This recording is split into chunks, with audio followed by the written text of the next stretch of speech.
The scrap metal recycling industry has always run on hustle, trust, and sharp instincts. This is the podcast for traders and operators who want to get sharper without losing their scrappy edge. I'm Stu Kagan, bringing you insights and stories from the people shaping the future of our industry. This is Born Scrappy.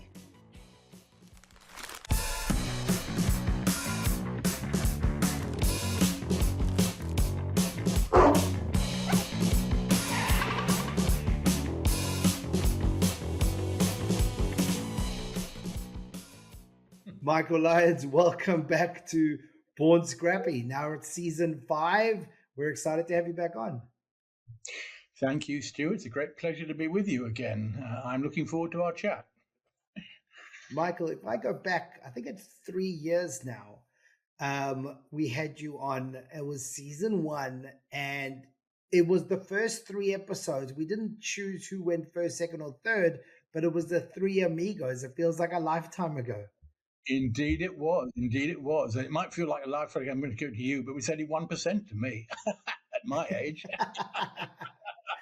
Yeah, it was Murat, yourself, and Mark Celia, and you'd just been doing the BAR circuit, if we call it that, and doing that great show during COVID. It was exactly. It was the challenge, and it was phenomenal. I remember it during COVID when I couldn't travel from New Zealand and being able to dial in and be able to watch that. It was some difficult times. So well suited name, the challenge.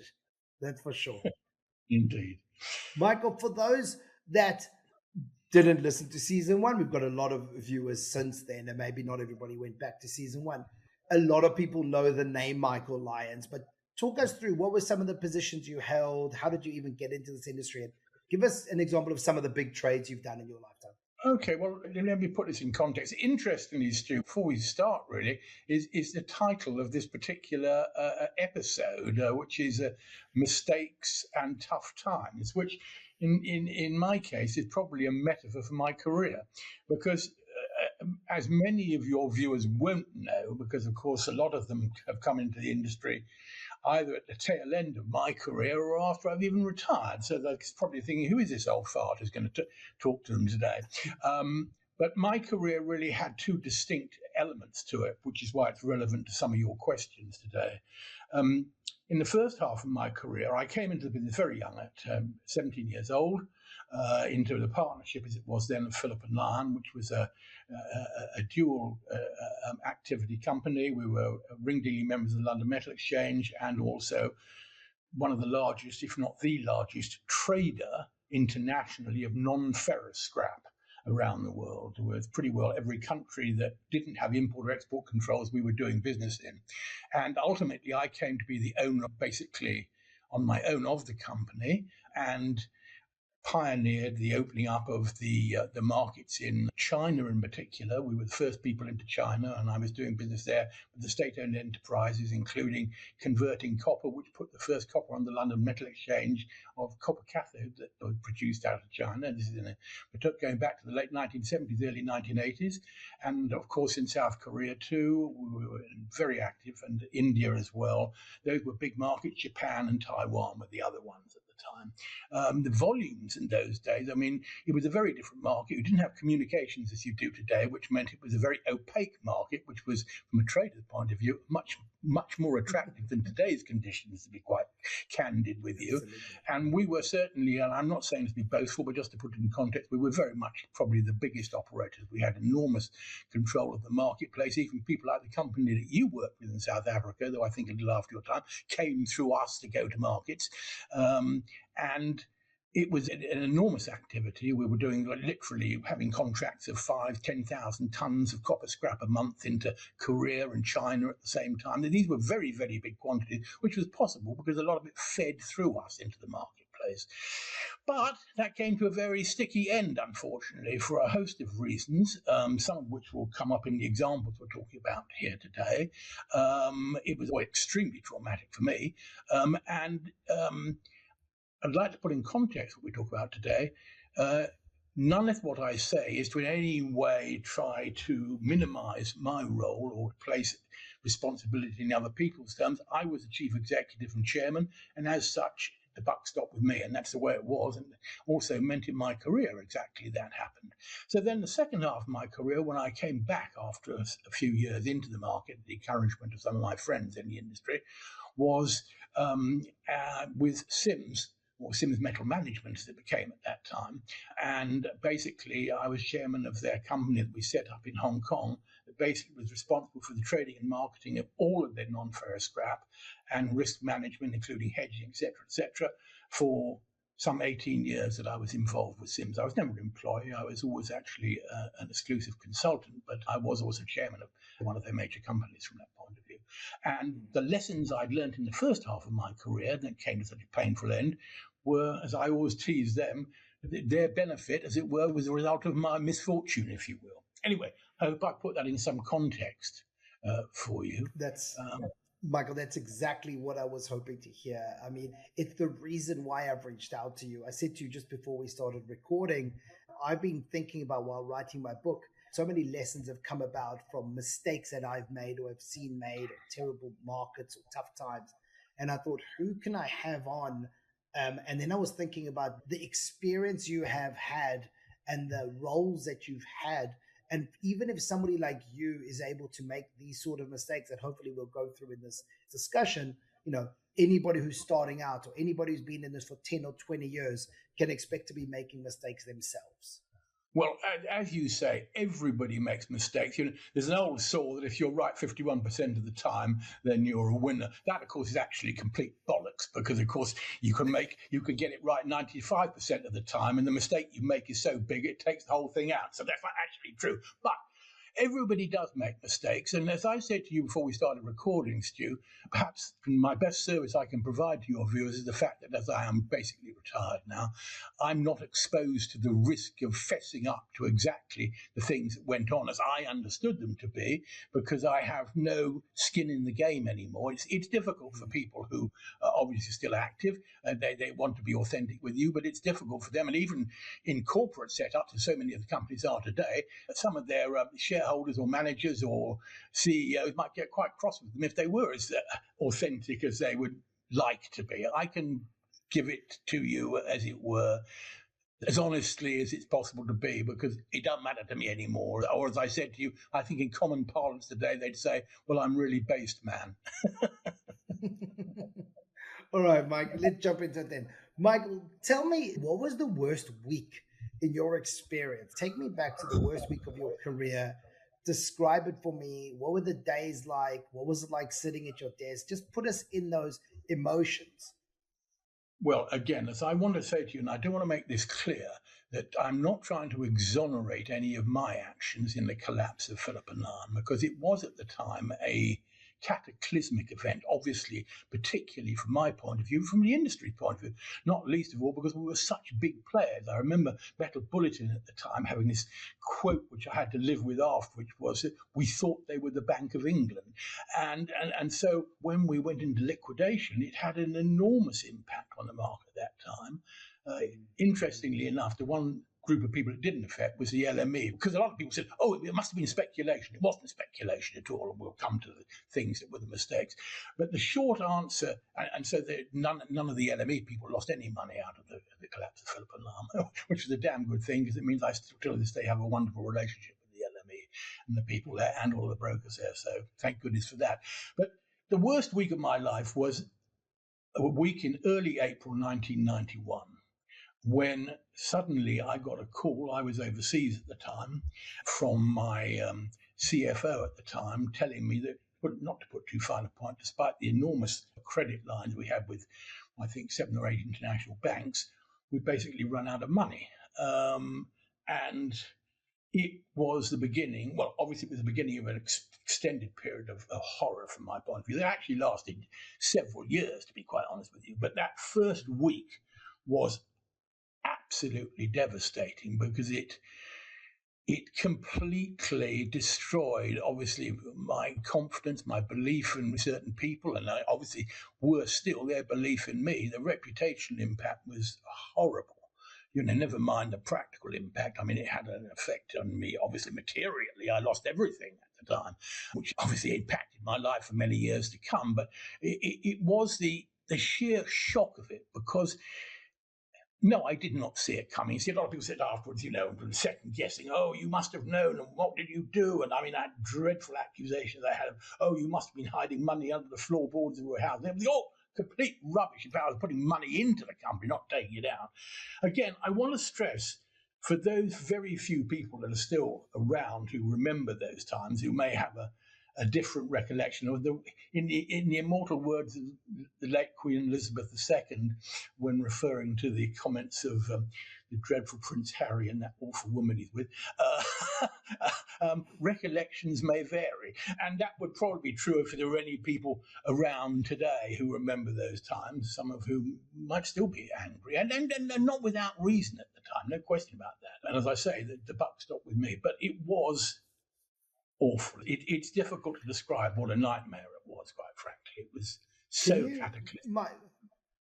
Michael, can you just give us, in fact, I'm here now actually just interested, how does that actually happen? Because surely it's backed by stock. There's actually material moving. You've got credit lines against purchasers. You're expecting to fill orders. Is it a margin call? What happened? Well, no, as I said, it was nothing to do with the LME side. Our hedges, in fact, were all in profit as it happened. And that was not accidental, by the way. I mean, you might say, well, how could your hedges all be in profit? Well, they were in profit because, as it happens, there were big backwardations at the market at the time. We take the right point of view. That actually came up in this whole thing that came to this occasion, what we have now, is when you sent that to LinkedIn the other day about the big deal that didn't come to fruition, and part of that was the hedge and that. But let me give you a very short answer, because it's a very complex subject. How did it come about?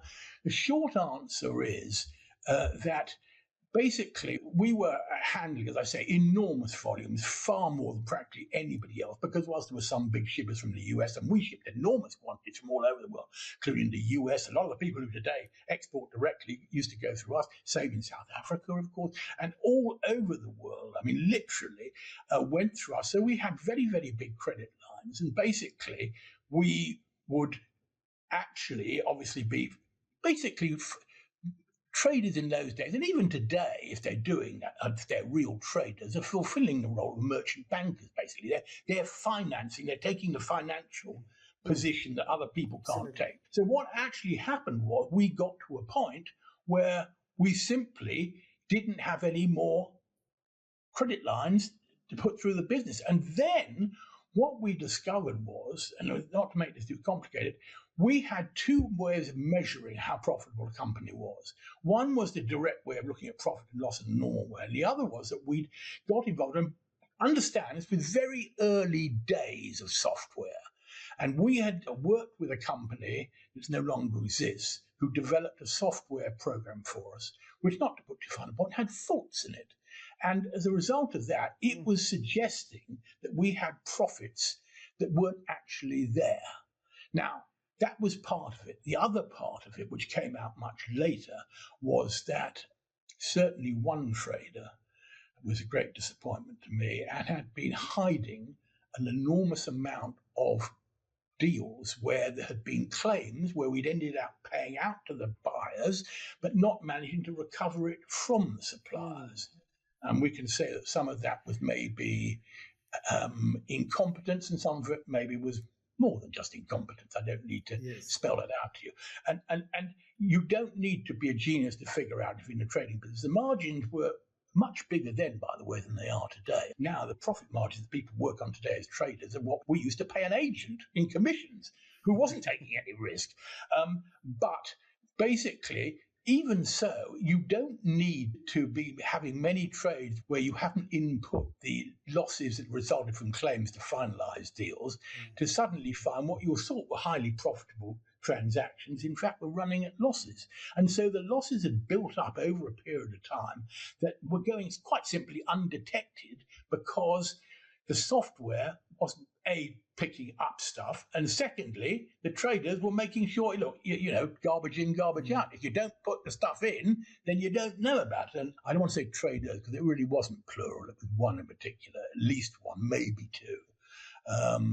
And that had an enormous impact, and of course had a lot of life lessons for me later when with Sims about the kind of controls that I had in place, from which they benefited a great deal, quite frankly. But we'll come to that. Well, okay, because I wanted to get to that, what kind of lessons you learned, but I'm sure it'll come up at a later stage. Tell me, what's a decision you made where at the time you would have bet everything you had that you were doing the right thing, and it turned out to be a serious mistake? Because people listening, we often are, I am 100% sure this will work. And then it goes wrong, and we're just like, how is that even possible? Is there something wrong with me? Am I not as smart as I thought? Should I stop even trying? Can you give us an example that's happened to you?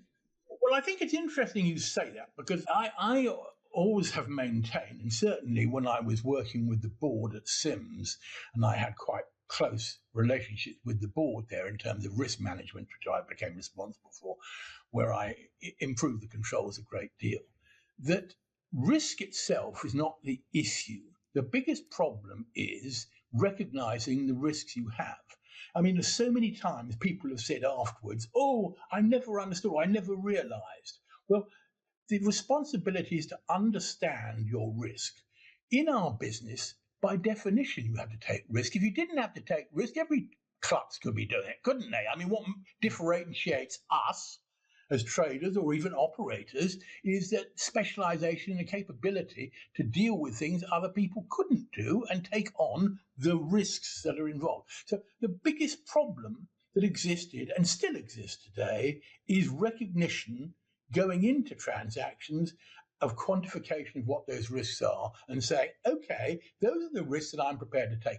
So the biggest losses, and that doesn't just apply to scrap traders, it applies throughout commodity trading, are the people who, and there's been some vast examples in the commodity industry, in particular the metals industry, amongst the big players, the mega players in the commodity space rather than merely the scrap space, I won't name names, where there have been some enormous losses. And what was it? They didn't quantify, didn't understand the risks properly. The cases are never normally about mistakes in a judgment about doing a trade. It's understanding what the risks involved were and keeping on top of those risks, making sure that you monitor what's going on. I mean, if there's one thing I'd have to say that really, in the end, it came down to with me, as far as Philipp Lion goes, I took my eye off the ball. Now, there were all sorts of reasons for that, most to do with ego, getting too big, trying to do too many things at once. But the fact of the matter is, you have to have proper controls. You see, traders are great, but there are two sides to traders. They're self-delusion artists. They have to be in order to be able to convince other people. When you go into a deal, you've got to be able to convince the other person. So you've got to believe in that deal, even if it's bullshit. But the second part of it is never believe your own bullshit. Problem is, people do end up doing that, and that's when they get into big trouble. So I can't think of deals in the way that you talk about it, of going into a deal saying, oh, this cannot go wrong. I've never, to my best recollection, looked at a deal as a trader and said it cannot go wrong. Because there's always an element that you don't have control over. But you have to look at that risk and say, in the scheme of things, is this worth taking? I was a great believer in young people as traders, long before other people, when the industry was full of old farts running around, and if you were very young. Because I was very young, I saw the other side. When I came into it, when I was like 20 years old, I was dealing with people all 40 or 50 years old. And when they first met me for the first time, I couldn't believe they were dealing with a kid that age. So I believe in giving chances. I always used to say to people, give your traders enough rope to hang themselves, but not hang you too. So you've got to give people a chance to be able to do stuff, but you mustn't give them too much. You must know what your controls are. So I've never gone into a deal, I don't think, saying, oh, this can't go wrong, because they can. I think just that alone is so brilliant, because I can think of myself having said it. I can think of being told it 1,000 times from a trader who was reporting it to me of like, there's no risk on this deal. There's no risk. We got no risk on this. And if you think about it, rather say, here is the risk and this is how we're going to mitigate it. Because especially when you're younger coming in, you think it's impressive to say, no, we've got no risk.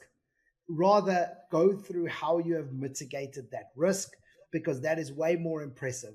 than the bullshit of saying that there is no risk.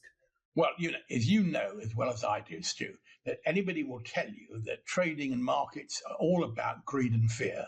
Those are the two elements that motivate markets, right? And Absolutely. I think the one that we're most prone to, which is what you're talking about, is the greed one. The fear comes later when we get it wrong.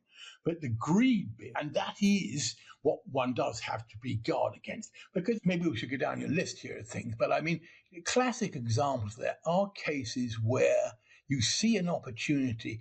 I think this came up even in our last interview, which is if something seems too good to be true, it probably is. But it's amazing how we convince ourselves through greed it's going to be all right on the night, even when everything should be saying, hey, wait a minute, this can't be this easy. Why am I so clever and the rest of them so dumb? You want to start from the point of view of always assuming that the other people out there are just as smart as you, if not smarter. Michael, you said believing our own bullshit, and that is so important. It's like, yes, when you're a trader, you have to be a bullshit artist. You have to be able to sell people on things because, like you say, you're working on greed and fear. You've got to be able to utilize those factors to get the best deal done. But at the same time, you have to be true to yourself, and you have to just be aware of, I'm pushing this now because I'm trying to get the highest price possible, but at the same time, I mustn't believe this and report that back, right? When you start reporting back to your senior, It's very difficult, Stu. As I say, there are these two conflicting aspects. The one being that you'll only be convincing if you believe in it yourself whilst you're doing it. But at the same time, not actually when you reflect on it. And I'm not suggesting this is not talking about conning people into things. I'm talking about it specifically in terms of, for example, when you're negotiating, that you convince yourself you will not do it unless you get this price or receive this price or pay this price.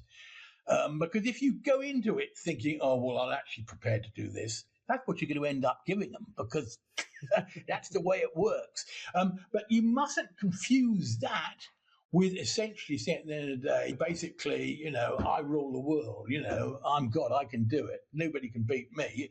I mean, that's where it goes wrong for an awful lot of people, that they get to that point. And it's something that can happen over a period of time. And, success breeds this carapace, if you will, of believing you're infallible. But you've got to guard against that every bloody day.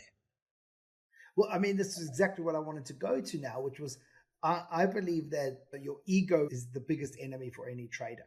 And I often saw, and I must have experienced it myself, was that the biggest mistakes I made usually came straight after some really successful incident or trade, because for whatever reason, I'm untouchable. I say me, whether it's me or the traders who reported to me, we were untouchable after just landing something massive. And that's where blinkers come off and you think, let's go, and you run gung-ho, and somebody on the other side absolutely plays you and you get done in a deal. I saw that often. Right. Absolutely. Yeah, right. I mean, is that you've been around a lot longer than me? Is that well? Normal? I think of one particular case that kept coming up over a period of time, a trap that I did not fall into as it happened. I can't remember how many years ago it was, but somebody was claiming to have these vast quantity of shell cases in a cave somewhere in the Middle East. And it kept coming out. And the quantity was like ridiculous. Well, I mean, we, at Philipp and I, we dealt in enormous quantities of shell cases in the old days because there were lots of wars going on then, Vietnam War and other things, and we would be doing literally thousands of tons of shell cases. Two styles, incidentally, the 70-30, the regular ones, and the Russian stuff with silicon in, which was never to be mixed with the other, or it would absolutely screw up people's sheep production, going particularly into Korea, but into India as well. Did you guys come up with lake lace, the ISRI terms? Was that during that time? Absolutely. I mean, the shell cases were lace, and the cartridge cases, which were inferior material, essentially because they were smaller arms, stuff was lake. But yes, I mean, and we used to ship enormous, particularly to Korea. That was the biggest market, and to India as well. We actually had a hilarious situation at one point. We were buying, I can hardly believe this now, we were buying shells from the Pakistan Ordnance Factory in Islamabad. We had to ship the stuff via Dubai, and it was going to India. Wow. This was wicked stuff. And then with big quantities too. You'd never get away with that stuff today, would you? But what I was saying was that, there were these ridiculous quantities of these shells. It was nonsense. It was absolute nonsense. But some people, if the deal's big enough, they'll think, I must go and check it out, or maybe I can do it. And somebody would show them a small quantity and then tell them they're going to sell them 10,000 tons. But you're absolutely right. The biggest sucker punch was, and this was intended by dirty operators, would be to do a small deal that went absolutely fine, in which they let you make a very nice profit. And then they'd come up with a much bigger deal where you're going to be thoroughly shafted. And at that point, your antenna will not pick it up because you were thinking, I'm so good, I've got this right, this is great. And you said, well, it went fine before, it must be fine now. So, one piece of advice to people even today is, if you start dealing with new people, start slowly and build up really slowly. Don't go from one small deal to a mega deal on the second deal, because that's usually a sucker's deal. Payment up front. Second deal, payment up front, because it was really urgent. He had a problem with the border, whatever customs he needs the money up front all of a sudden. But the margins are huge, boss. I swear we need to pay this guy. That's where it all goes wrong. I have to say that in fairness, I would never ever pay for goods in which I didn't have title to. If you haven't got title, to pay. All right, you might pay early, but only if you've got title. If people actually pay for something they haven't got title to, they are looking for every day, it doesn't matter how big a profit you think you're going to make on paper, and maybe sometimes people get away with it. But I wouldn't do it. But, Michael, you spoke about how margins are smaller now. The margins are smaller. People are paying up front 50% or whatever it needs to be with no title. That's the world. The traders are cutting each other, left, right, and center. Well, this is interesting. When you say people are paying up front, depends at what point in the structure you're talking about. See, a lot of this goes back again to history. In the early 2000s, when China first started doing big business, no longer state-owned enterprises, but when it became private business, there were some hellacious losses incurred by people. I was already with Sims at that point, where there was default, either because of markets collapsing or because of interference or purges by the authorities in China for people who'd been up to no good with avoiding VAT and various things. And there were at least 3 periods where that happened. And we as Sims, I certainly was the first person to bring in, and we had the muscle to do it because we were the biggest people selling into China at the time, to say that we would only ship to people if we got a prepayment of between 20 and 40%, depending on who it was. And we talk about the consumers here, we're talking about big consumers, because basically our risks in non-performance was having to reship elsewhere. People lost enormous sums of money. And at the time, I was actually responsible for the membership side of BIR. And people were up in arms saying, we've got to throw these people out and this, that, and the other. I said, wait a minute. You've got to, first of all, go through due process. You can't just say somebody didn't perform without actually having either arbitration or litigation against these people. You can't just assume you don't like them and say that, they didn't perform. But on the other hand, I understand it now, Stu, that's all changed. And basically, nobody will make prepayments anymore. Maybe that's not necessary anymore. Maybe there haven't been the defaults anymore. But the defaults that took place during the great financial crash, I'm proud to say that one of the things I did do for Sims was, even though we're the biggest people, we got back every penny. I let certain people actually pay over a period, repay over a period. I made judgment calls, and we made the right judgment calls. We got every penny back. And we were one of the few people that actually did that. But if you didn't at that point, you could get into terrible problems. Now, even if the market didn't change by having to go somewhere else, it could really be a problem. So, but as I say, the margins are seem to me to be incredibly small these days. Margins are small, Michael. I still see in America all the time people paying up front. So I promise you it is happening. It's scary, but well, the US market it's sometimes the cost to do new business. Well, the domestic market is a very different market in the US, of course. Not domestic. I'm talking about export. I'm talking about export in the US. Oh, really? Yeah. People need to pay to get into the market. So somebody's been trading with somebody for many years. Somebody pops in with a better price. the risk is there, and the buyer will pay sometimes 50%, 20% deposit, and it's happening. And look, I think people do their due diligence as well, and using a platform like Buddy is obviously helpful because we've done their due diligence for them. But I've seen it happening on the platform. I've seen it happening off the platform. It's normal now for people to try and get in. But that's what we say. They're cutting margins because there's so much competition. And now they're even also at a level of, well, to get your business, like, I'll give you some money up front. But we digress. Let's stick to mistakes, because maybe in a few years' time we'll talk about a few of those.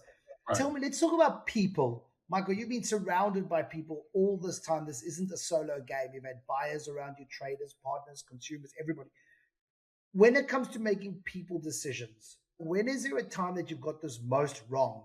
Was it a wrong hire? Did you trust the wrong person? Was it the wrong partner? Which one stings the most when I say that to you? Okay. Well, out question, and again, I want to stress, I'm not trying to exonerate myself from the ultimate responsibility from the collapse in Philipp Lion. No question about that. But I would say without any question that the greatest disappointment I've ever had has been with people. In particular, in the case of Philipp Lion, there was certainly one particular trader in whom I placed far too much trust. And I have to say that I was warned by others that I was placing too much trust there. Problem is, it was difficult not to believe that some of that was not necessarily motivated by the best of intentions. In other words, it was competitiveness, jealousies, certainly between traders, for example, favoritism, this sort of thing. It's very difficult, but certainly there's no question. The most cataclysmic aspect was certainly one trader who let me down appallingly. Again, as I say, the buck stopped with me. I should not have placed that trust. But I've always believed, and it's very difficult, this whole issue of relationships. These days it's very popular to talk about relationships and what an important part of our business it is. No question. I talked about this 3 years ago, whenever it was, in last episode I was in, the relationship being a key factor in our business. No question it is. And that's why it's so painful when you're let down by people. Now, maybe there are people who think that I've let them down, and I've no doubt that there have been occasions, where I have not been my best self. No question about that. I said this at the time of my basically retiring from the board of the BIR, that, I probably learned more and owe more to my detractors than to my supporters. You might say, well, what's it about now?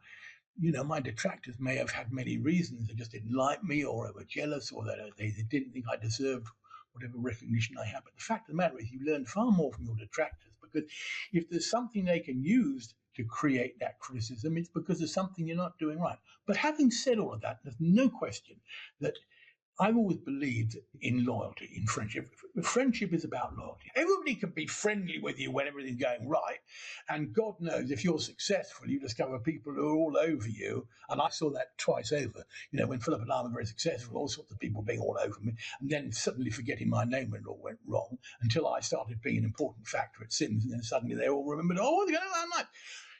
But, the people that matter are the evergreens. And they're a very small... there's an expression, if you can count your true friends on one hand, you've got a lot of friends. But the people who are there for you in the bad times, that's what tells me. So I've always believed in loyalty, perhaps, and too much, I suppose, from a commercial point of view. Yes, in private life, have that. But I certainly would say, to answer your question, that my greatest disappointment, my greatest weakness was in conveying loyalty to people who didn't end up providing that reciprocation of it. And that didn't just happen at Philipp Lion. Obviously, the impact at Philipp Lion was absolutely massive financially, but I'm not going to say it didn't happen. Well, the corporate culture is not one that I ever liked. I'll be quite honest about that. And of course, my second career was within a corporate culture, albeit that I wasn't actually part of the corporate side, which had its own resentments toward me. But Michael, sorry, sure, of course they did. But Michael, it happens in corporates and it happens in privately run businesses. I've been on both sides of them. I've had the exact examples that you're talking about. As soon as you get into a leadership role, you have people that befriend you. And when you move or you're not useful to them anymore, you find that very quickly changes. So what I want to ask you then is, if you were able to go back in time and look at that friendship that you had, or what felt like a friendship or some form of loyalty with the person that was actually mistreating their position, what would you do differently? So and the reason why I ask this is there's people listening now that they're socializing with somebody who works for them and they've become good friends, and there's a gut feeling that maybe this person isn't right. Maybe this person isn't doing right for the company. What should they be doing? How do they take blinkers off? How do they open up their eyes? Well, first of all, trust your instincts. If your instincts tell you something isn't right, it probably isn't. That's very easy to say, and that's one aspect. The other, I suppose, and this is where it gets really difficult, and why actually, in the end, I've found business to be a very, I don't want to say demeaning, that's the wrong word, but certainly it erodes one's values in a sense. God knows I'm a capitalist, don't get me wrong. So this is not coming from some, the last thing anybody accused me of is being woke. but the fact of the matter is that it's a mistake, basically, to not understand that you've got to differentiate between being friendly with somebody and a friendship. And basically, if you're in business, there are competing factors there, and that's both with the people you deal with and the people you work with, where there are agendas, inevitable agendas, and therefore you've got to contextualize your emotion from that point of view, or not be in it. And it's as simple as that. And people make a mistake from that point of view. So there's an old saying, you buy love, you earn respect. And I think people often delude themselves about this, the sycophancy that can take place, and see things for what they are. As I say, it's very difficult because, you don't want to go through life being so cynical. Everybody you're interacting with in business, you're thinking, what are they really after? But you can't give too much of yourself away in business, or if you do, be prepared to be disappointed. I mean, I can think of a couple of people I really regarded as friends in my second career, I'll put it politely like that, who I regarded as being very good friends. And to be fair, I think all that they did at the end was to recognize that their agendas meant that when it came to a certain point, that those interests trumped their relationship. I wouldn't have seen it that way, and I'm not trying to make out I'm a better person than them. Maybe I'm just a more naive person than them. But I think friendship is such an important value.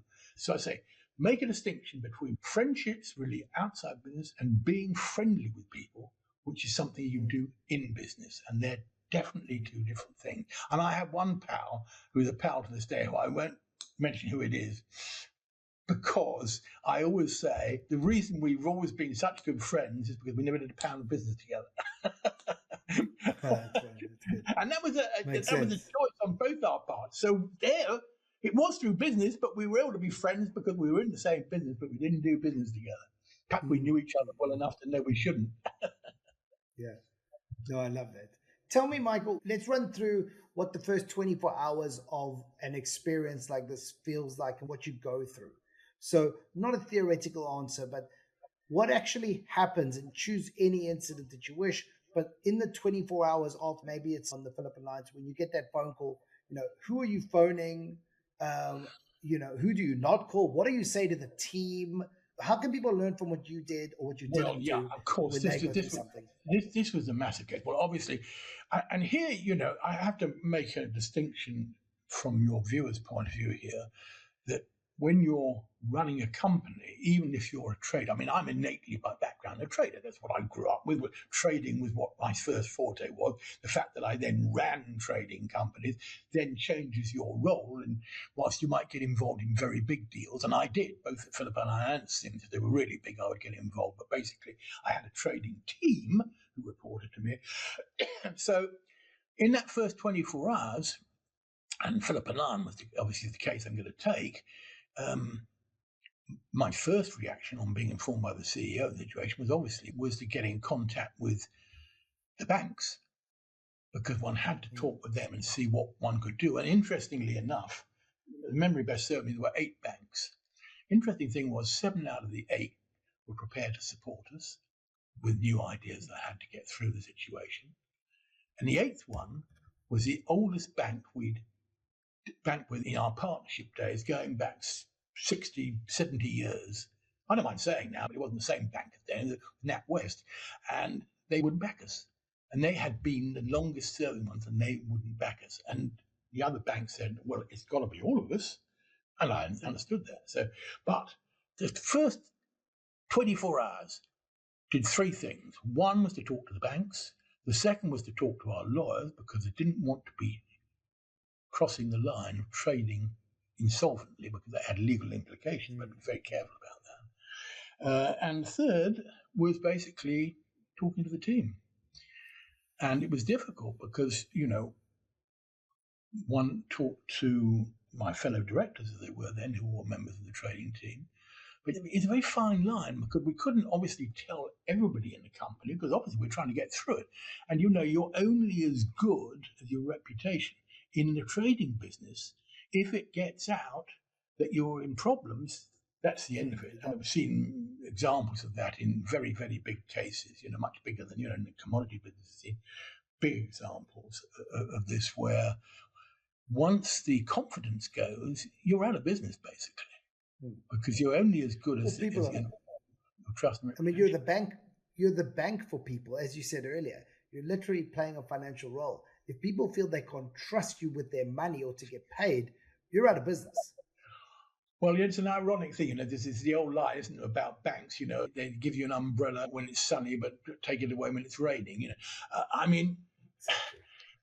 And banks have always played a very curious role in the commodity business, in the sense that it's cyclical. And when I say commodity business, by extrapolation, obviously I'm talking about the scrap business too, and certainly at the high end of scrap trading, that I saw during the time I was involved, both at Philipp Lion and at Sims, and I was involved with the banks very much in the case of Sims as well, that they go in and out of fashion. So they all pile in, and they all want to be in the commodity business, and then suddenly they all want to get out the commodity, and they're all closing, departments. I think that's happening at the moment, as I understand it, actually, in certain cases, again, for the 55th time. So yes, it's very, very difficult. I go back to this terrible line again, as I say, of we thought they were the Bank of England, because we had such a reputation, such a standing, from our many years in business, and we weren't trying to mislead people. It was genuine. We were responsible people. But, this too big to fail. Well, obviously, we weren't anywhere in that category. But the answer is nobody's too big to fail. We discovered that, didn't we, when Lehman and all that stuff went on, financial crash. Yeah. Nobody is too big to fail. And you have to figure that out in terms of your relationship. But you're only as good as the confidence that people have in you in the marketplace. So that was a very big problem. Michael, if you could go back to your 25-year-old self or 30-year-old self, and I want to close out with this because we're going to run out of time, what would you tell yourself then? And it can't be like, the bank's going to shut us down. What are the life lessons that you wish you could tell yourself now? Don't get distracted. Keep your eye on the ball. It's so easy, particularly with success, to take on too much, to trust too many people, to not have the proper checks and balances, to be able to ensure that you've got a reasonable degree of control over those risks and what those risks are. And that's something that you probably only learn as you get older. And the younger that you can get that into your heads and into the heads of the young people you have in your business, the biggest favor you'll be doing them and yourself. I wish I'd understood that better. In my case, I was still very young when Philipp Lion went down. I was still only about 40. So, that was still very young, and I definitely took my eye off the ball. As I say, the people who benefited from that was years later with Sims, where the controls I had were enormously great. But that's what I'd say. Would you have listened? At that age, would you have actually listened?